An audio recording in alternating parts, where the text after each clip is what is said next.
The girlies are here. And we're really looking forward to seeing the studio version of this. We checked out the live version yesterday. Let's have a look at the studio version. And I think conceptually, the choreography looked very cool. So let's see what it looked like in the music video. Let's see it. Onesie Entertainment. Seems most people are in the same boat we're on at the moment. We really root for these girls and we really fucking want them to do well. They frame really well. I know that this music video is gonna be nice. Also, they have money. Like, their production is sick, man. Production straight away. It's just better awesome. than everyone else. Like, I know. The only one that competes is already a very well established group, which is Bini, in terms of production. I agree. That's sick. Awesome. That's fucking money. Like I said, they framed really well, so this is gonna be a delight. To be honest, this actually they don't. Nice, I like What that. the I fuck? like that, Eureka. Also, her name is so fucking hard. Yeah, they frame fucking great, don't they? Jesus Christ. Shout out the zone. Get in the zone.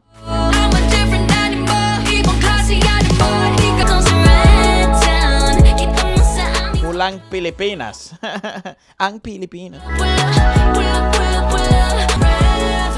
Well, I love the fiddly moment in the background with the synth. It's a bit of a shame that the studio version is actually fucking banging. It is gorgeous. That's insane. I knew it was gonna be good. I knew that in terms of like the product itself, it was gonna be a slapper. Especially because this concept actually really suits the R&B style. Yeah, I also feel like XONARA has put into shame all other groups' production. I agree. Their production is superior to everyone, including Bini. Honestly, just sound production wise, yeah, sonically and visually, they're very. They've got the money. So again, I think comparisons are, it's like a fan war type of bollocks. But I think it's very important to highlight whose production is superior than others, because it then sets up who should you be like, and the people in the industry start paying attention to it. And just with the naked ear and just what in-ear monitors, their production is superior to any other group, including the #1 girl group at the moment in the Philippines. G22 doesn't get close. Kaya, not even close. I think it's been a very hit or miss with their production. Sometimes they have outstanding production, and sometimes they have very, very poor production for the amount of money they have. But XONARA, from the get-go, Tabby had outstanding production, and Pula has fucking unreal production. That's yummy. very satisfactory R&B. Wow. Yeah.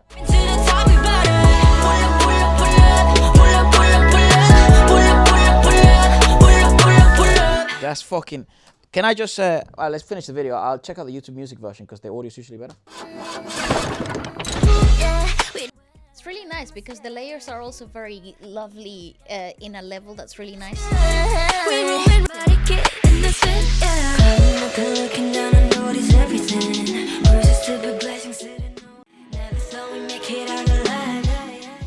I thought we were gonna get more of like a storytelling sort of video.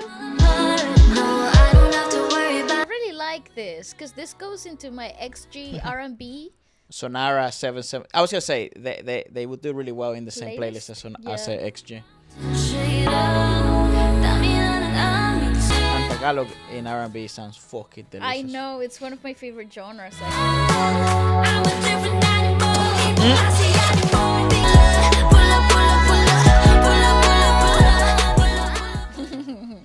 It's really sweet. They're such good dancers. It's fucking mental. I love the silhouettes as well. It's really cute because like they're playing words like Pula and Red Town wherever they go. Puha, pull up, and Pula. It's nice. I like this. Red Kids, Josh and John. They were the producers, composers. Can we make this stuff bigger? Fuck me. They deserve credit, you know. Totally. They usually put it on the description of the video. Yeah. This is really nice though. Wait. Overall. Pula, pula, pula. And then we are off. Lovely. Really nice. Easy watch, easy listen. I think the layers and the way that they have worked with the vocal sort of like arrangements are very, very melodic, and it sort of enhances the whole R&B urban style. It's really sweet. I really like what's going on here. Also, it seems all of them wrote. Lovely. So that seems to be, obviously Joshua had very much the baton, but I think every girlie basically wrote and try their best and put ideas onto paper. Lovely. Which is really lovely. Again, something also fairly unheard for a girl group. I like that. I think this is really nice. I think it overall it has the right sort of like sonic environment. It creates the easy replayable experience. And like I said, I think I'm really excited to see what the whole project would be like, whether it's an extended play or a full album. I think it's going to be quite exciting to see or experience the whole thing sonically. Yeah, I mean, lovely so far. I think it's interesting because the only thing that sort of, it just sort of dampens the mood is just I've seen what this sounds like live, so it's a bit of a problem, but because I think. But if we're looking at it from a studio to live performances, back to back comparison, yes, the girls actually, they don't sound like they're pro singers in the studio either. They just sound like they're really well produced. It's but just they're polished, not, it's polished because it's a really well manicured environment. But the minute that you put this type of singers into a live setting where so many variables can derail a performance, then these things will have an impact. I really like the way Joshua mixes and masters. He's a really good mixer. It's really nice. Yeah, he's done it for SB19 a lot, right? So. Yeah, he has done a lot of like excellent mixing and mastering for SB19 for a long time. And I think he just did it for Pablo Slater's work as well, right? Yeah. So I really like how he creates that sonic space, and everything sounds really cool. But I do agree. I don't think the girls even in the studio showcase that they're like fucking, No, even with the ad-libby stuff, like the sing-songy stuff, I think it's because they're able to do the stuff, those sort of runs and explore that vocally, because they're in a very well manicured environment. Everything is at their disposal to do this vocals. I also feel like XONARA, maybe from us and from everyone else, gets a lot more criticism is because live they don't have anyone that can carry them vocally. Correct. I think everyone knows about SB19. Josh and Justin made huge jumps in there and huge evolutions. They've had one of the most satisfying evolutions vocally than you can see, especially Justin. And it took a while, go up. It wasn't a final product. It wasn't a finished product, especially, and there were some weaker members if you want. But I think that the thing that really saved SB19 a lot of the time is that they were really able to play to the strengths of everyone, and compose music that played to the strength of them, and arrange the songs that will play to the strengths of Josh that he naturally could give, and Justin that he naturally could give. What is interesting about XONARA, is that they're all Excuse me, it's crazy. What the fuck? That's like a... Pardon me, my lord. Yeah. No, I just didn't want you to lose your train of thought. Right.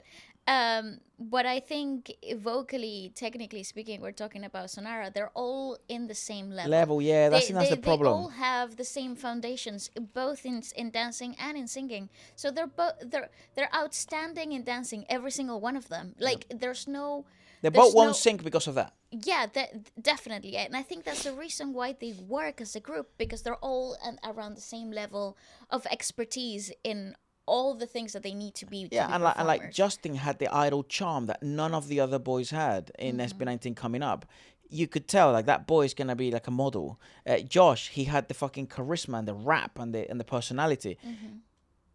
So they had strengths, and I think the strengths that all the members have are the same, and the weaknesses that they all have are the same. What is interesting is that they're styled and showcased as very individualistic members. So like their styles are different from each other. They have similar things, but they're not a copy of the other member, which is really cool visually. But I think in terms of technical level, they're all about the same level in both singing and dancing, which is the reason why they're so good at performances. It's also Republic Records. It's not Sony. So yes, a different distributor. Universal, yeah. So there's Republic in there. So it's interesting what's going to happen in that sense. Obviously, the relationship between SB19 and Sony, One Z Entertainment, has been quite interesting over the years. It's been developing, and it's always been one that, you know, to sort of keep an eye out and stuff. But this is interesting that for one of their upcoming groups, they decided to go with Republic and not Sony.